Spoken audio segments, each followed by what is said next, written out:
Have you ever had a beat where everything sounds good, you've got the sounds, the perfect way, you've got the melodies, everything's sounding good, everything's coming together, but the mix, there's problems in the mix where something's punching too hard, there's too clicky of a noise, it's catching your ear too much and it's ruining the rest of the mix. Have you ever had that? Well, what I'm going to go over today is going to show you how to get rid of that, how to fix that problem, how to master that problem, how to process it and deal with it in the future so your mixes will be 100 times better than they were. So let's just get into it.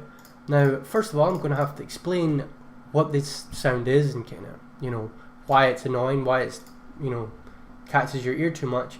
It is a thing of transients. So I've got a snare here, and you'll notice at the start of the snare, the snappy part, this high part, where it kind of goes like that, is the attack. So that's how it attacks, how it punches, how it clicks through the beat, or how the sound is processed. Now this after it, that's what is called the release. That's how the sound is released.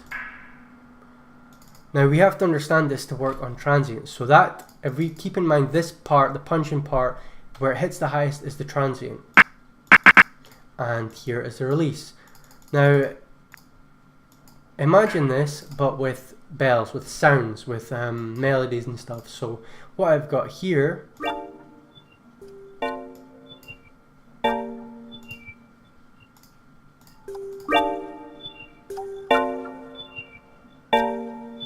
so here I was punching.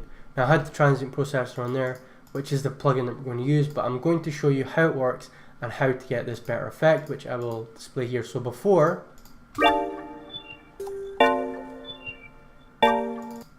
and then after, with the plugin.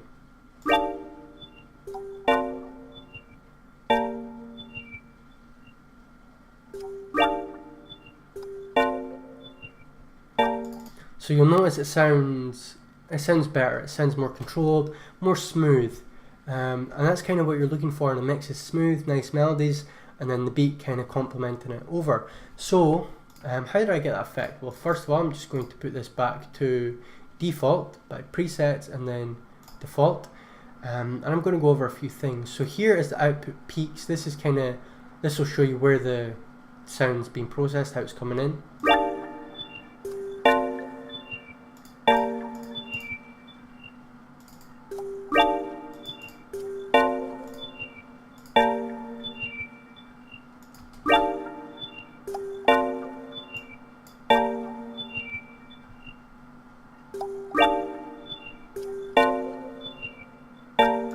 So you'll see obviously it's playing and it's punching kind of hard. You can see the transients are pushing up. So the attack here, what this attack is going to do, if we pull it this way and we show the processor here in this little red wiggle, you'll notice as we play it, each dip it's bringing the transients down. So that's basically what this is used for. It'll bring the transients down and it'll play with the release after it. If you remember how we explained it with the snare, transient high part, release kind of where it releases off.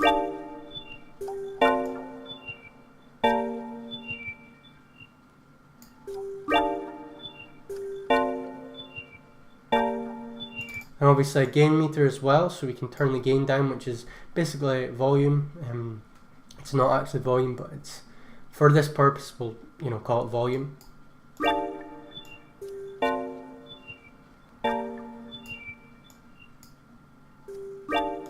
Now the release, it basically, what it will do is, so the after parts, like we said with the snare, imagine the snare but as bells, if that makes sense, the waveform I mean. With the release, if we play,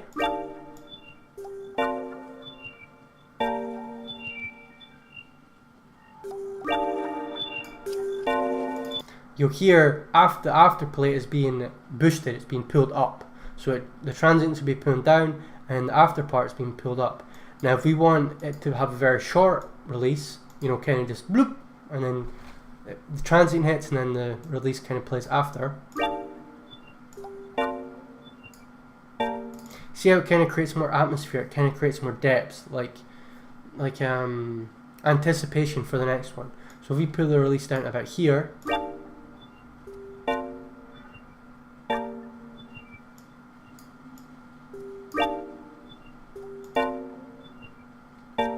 and then if we turn it off, very messy, and then we turn it on,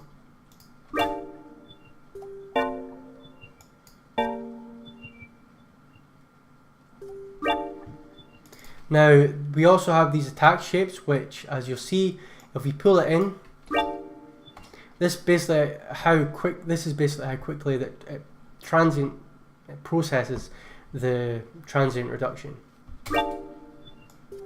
So if we pull it up to here, it kind of smooths it out more. Then if we pull it in, see, it kind of goes dun instead of like bloom. I don't. That must sound absolutely ridiculous to people that don't know what I'm talking about, but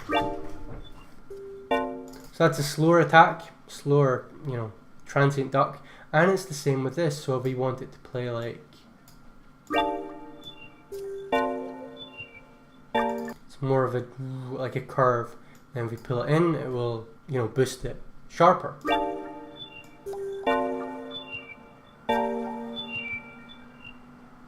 But for the sake of this video, I like to keep things smooth like that. Bring the release in, and then the drive, I believe, is it rounds things out with saturation. It saturates things a bit.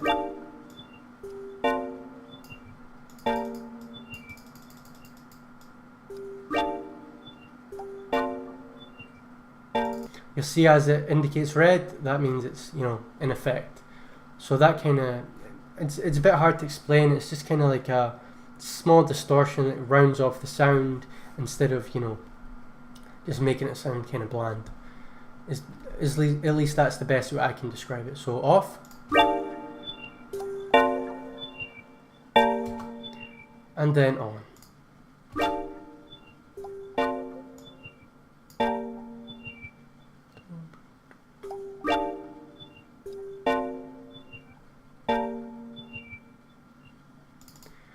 Now the split frequency, I'm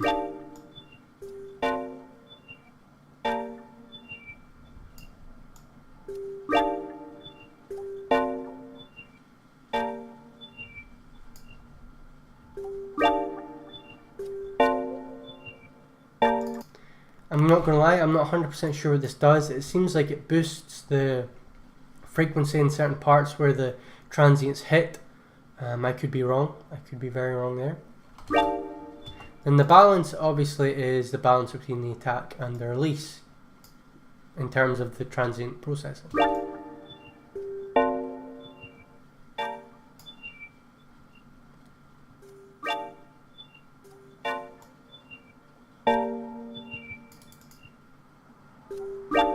For the sake of this video, I think we should just keep it like, as it is.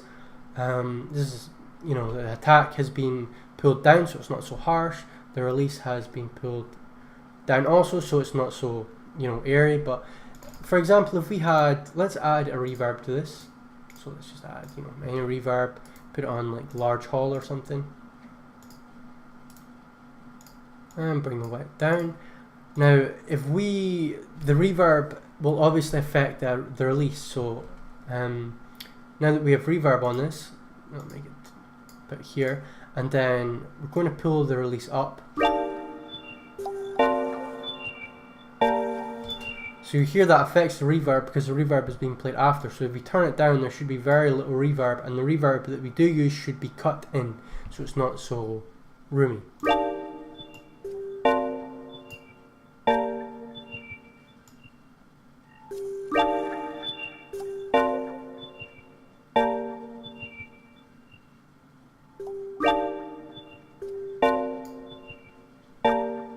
So you can imagine with drums as well, if you're wanting your kick to kind of punch a bit harder, or hitting the transients, we could also use it on a kick. So I'm just going to grab a kick.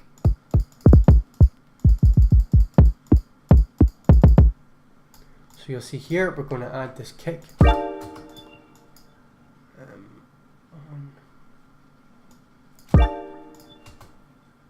Let's bring the mixer over here. It seems to have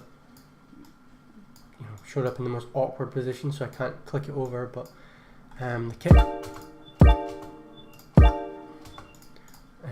We'll add the processor on here, just to kind of show you guys that how it works with not just bells and stuff.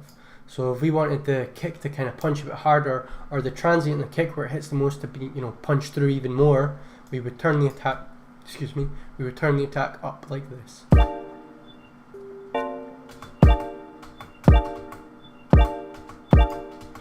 See how it's bringing it out of the mix. It punches through the mix.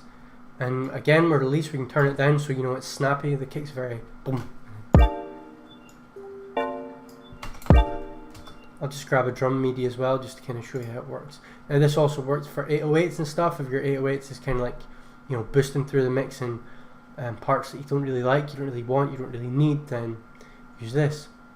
And what was I going to do? What did I just say? Oh yeah, drum MIDI. We'll just grab the kick pattern here.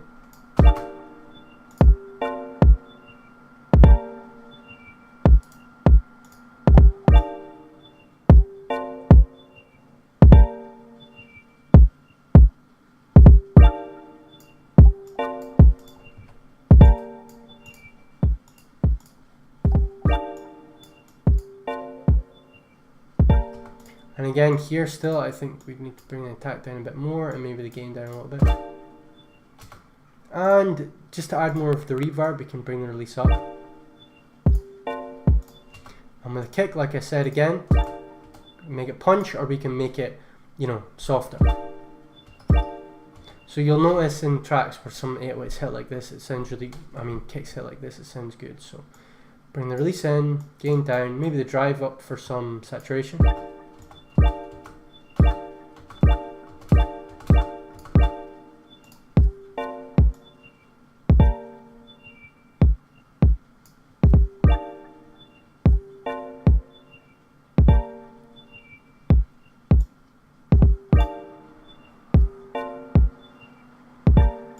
So that should hopefully, show you guys how the transient processor works. I guarantee you this will improve your mixes if you, study this video, you understand it fully, and yeah, apply it to your creation, apply it to your beats, apply it to your mixes, and even when artists hear it, they'll be like, wow, that's, better mix, and you'll get more placements, more sales, etc, etc. So hopefully this helped you guys. I really hope it did. Like and share this video if you liked it. Subscribe, because I do these every week. And yeah, take care and have a great day.